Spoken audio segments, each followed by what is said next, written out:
Right, we should be back on now. Sorry about that. That's all right. Cliff, we're back on now here live on Bees Player.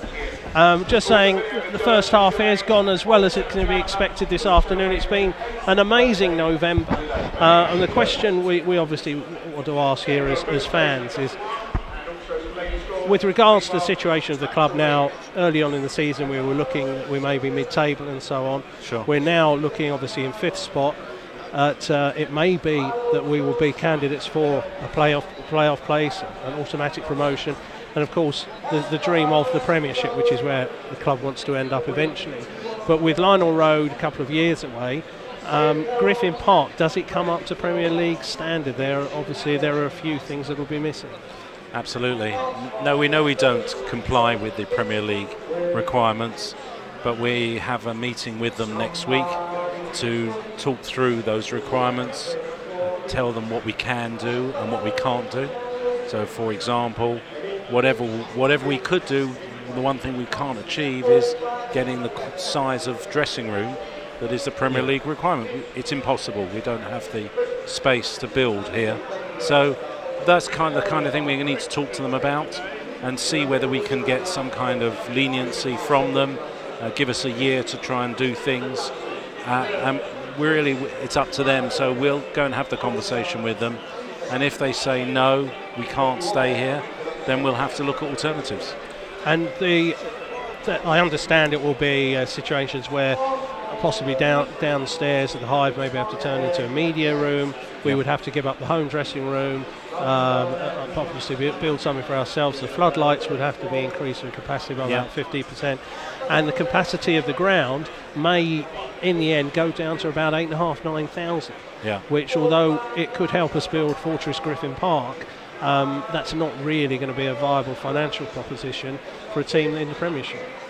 That's right, and whilst we're very keen to fill Griffin Park, I wonder at 8,500 when we're already getting 10 to 11,000 here in the Championship, whether that really makes any sense. But what we will do is we will consider all the alternatives, and we will look at them. There will be costs associated with ground sharing. Some of them could be prohibitive. So we'll just take everything into account, we'll do all our homework, and then we'll make a decision having carefully thought it through. And that the fans, as always, on the message boards are already looking ahead, and they've had their own poll of where they've would like to go. Some saying the Stoop, even because I would like to, stay in the TW postcode. With I think they have a capacity of about 12,000 there. Queen's Park Rangers and Fulham, of course, two local rivals. Chelsea, even Wembley. Some saying Reading as well, because I would imagine the majority of fans come in more from the west rather than the east. There's a lot of things for you to consider, but overall, when you sit down and you talk with Matthew and Mark and David and Frank, and you go over everything, you must be delighted with the way the season's been going so far. Yes, we're obviously thrilled at the way the team is performing, the way the club has grown in stature, and I think for those who were fortunate enough to be at the 125th anniversary dinner last week, they saw that we're no longer a small club. We are growing, and that's fantastic. The performances on the pitch have been outstanding, no question. Even when we were losing to Norwich, we thought we were the better team for most of that game. So it's all going extremely well. What I would say, just a touch of caution, which is that this is a very tough league. There's not a lot in it. There are fine margins, and whilst we might be in the top six today, there's still a long way to go. And Mark Warburton keeps saying, guys, there's still a lot of matches to play. A lot can happen. I saw up at Forest how poor they were, having been top of the league at the end of September and unbeaten, and over a period of 10 games. It was amazing. Yet last week they really wiped the floor with Wolves. And I think this is a good Wolves team. I must tell you, I've been quite impressed. They're tough to beat. They've come here and they've actually been more impressive in the first half than they were in the first half last year, where they took a lead late on with a rather fortunate goal. But then I think it's fair to say that they were the better team in the second half. But today it's been a different story. We've taken the lead. It's going to be a tough second half, but if we can go through this and come out with the 3 points, then it's going to be an incredible month for Mark Warburton. Obviously, just in commemorative terms, he would definitely get manager of the month.